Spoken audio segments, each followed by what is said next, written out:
2000 za ka basuwa a baka magani. Ai ko dole in ce ko da kuɗinka sai da rabonka. Assalamu alaikum warahmatullahi ta'ala wabarakatuh. Sunana Ibrahim Shu'aibu Yusuf, shugaban cibiyar Baban Amarya Islamic Medicine Center. Ɗaya tamkar da du.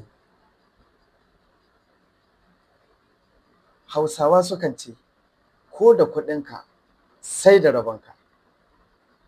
Abin da ya sa ni ce haka kuwa, saboda ina yi muku albishir da wata garaɓasa da wannan kamfani yake yi. Kowace kalar matsala take damunka in dai ta rashin lafiya ce, bayan kariya da targaɗe, Naira 2000 za ka bar a baka magani. Naira 2000 za ka basuwa a baka magani.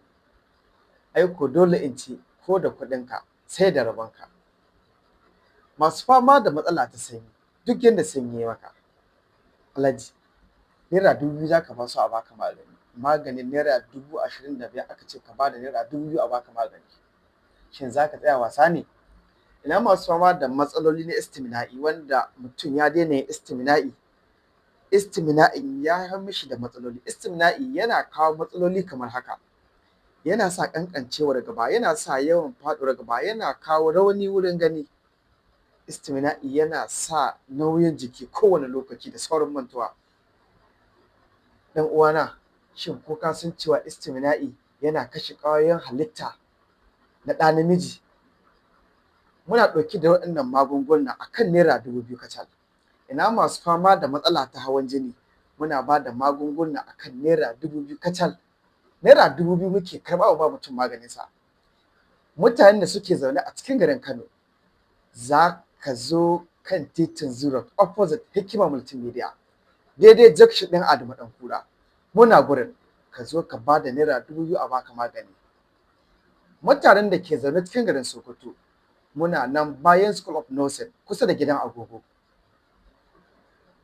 Mutanen da suke sauran garuruwa kuwa, za ku ɗauki lambar wayarmu da kuke gani, ku yi mana magana ta WhatsApp, za mu tura muku maganinku a duk inda kuke. Kuɗin maganinmu Naira 2000 ne. Wannan garaɓasa ce, za ta ƙare ƙarshen wannan wata. Kada ka bari a baka labari, kada ki bari a baki labari. Ina mata masu matsaloli cikin gidajensu na aure? To albishirinku, nesa ta zo kusa, nesa ta zo bakin ƙofar ɗakinki. Saboda Baban Amarya ya tanadar muku ingantattun magunguna domin ganin farin ciki a cikin gidajenku da ku da mazajenku. Dukkanin matsalar da kike fama da ita, ke dai ki yi ƙoƙari ki zo wannan cibiya, ko ki kira wannan cibiya a aika miki maganinki a duk inda kike. Insha Allah za a samu waraka da yardar Allah. Ubangiji Allah ka sa mu dace. Allah ka ba mu lafiya, albarkar Muhammadu Rasulullah sallallahu alaihi wasallam.